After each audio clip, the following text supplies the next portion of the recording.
आपल्याला सावलीसाठी केलंय, आपण त्याच्यावर जाऊन उभा राहिलाय म्हणलं काय सांगायचं. काय नाही, खालनं गाड्या सुटायच्या नादात, वरडावरडीच्या नादात पाय सटकणार आहे. बरोबर त्यांचा कार्यक्रम होणार आहे. आनंदाच्या भरात खाली उडी मारणार. नाही, उडी नाही मारणार. एक पाय पडेल आणि एक पाय आड्याला पडणार. आता उडी मारायचे दिवस त्यांचे गेलेत. नाही, अजून चष्मा नाही लागला. आता सगळं पांढरं झाले की सोडा पप्पा. सरका थोडं थोडं मागे सरका, नाही तर सगळ्या चिल्या पिल्यानं तुम्हाला नेऊन पुढे तिकडे उभा केलं जाईल. सरका माग पप्पा थोडं सगळे सगळे मागं सरका. मी 8 सोडायचा आहे. पुढं जाऊन हा बघायचा खेळ नसतोय बर का. वाकून बघणारे माग उभं राहा. मुक्या चित्रापणा पळू द्या. फक्त ते पळतायत त्यांच्या मालकाच्या नावासाठी. आपण आनंद घ्या, परंतु आनंद घेत असताना त्यांच्यावरती अन्याय होता कामा नये. वाकून किती दिवस बघायचं. या ना मागे या, एकदा बैल घ्या मग कळल कसं वाकून बघायचं.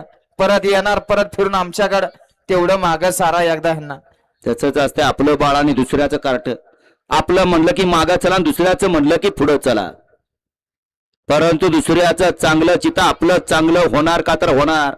दुसऱ्याचं वाटोळं करा गेला आपलं गुलगुल होणार. ही सत्य परिस्थिती आहे.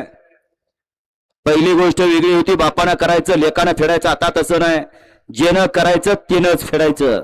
सुटला 8वा सेमी सुटला या मैदानातला. आणि 8व्या सेमी मध्ये 6 गाड्यांच्यात लढा चालू आहे.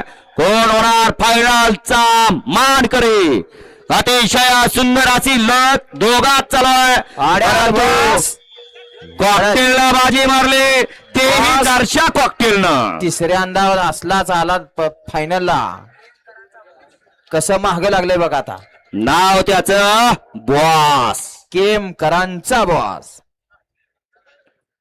दिसतं तसं नसतं म्हणून जग फसत. त्याच्या दिसण्यावरती जाऊ नका. त्यानं आता गतीनं दावून दिलं. मी सुद्धा कमी नाही.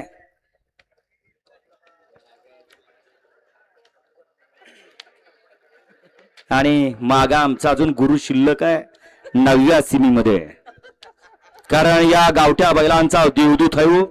नाहीतर पहिल्या या शर्यतीत फक्त खिल्लार बैल पाहायला मिळायची. जावा हा बाकासूर या मैदानात आला आणि सगळं विक्रम त्यानं मोडीत काढलं.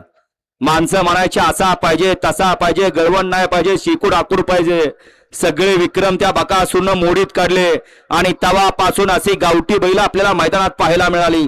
आणि त्यातल्या आता आजच्या या मैदानामध्ये माझ्या अंदाजाने 50-1 या ठिकाणी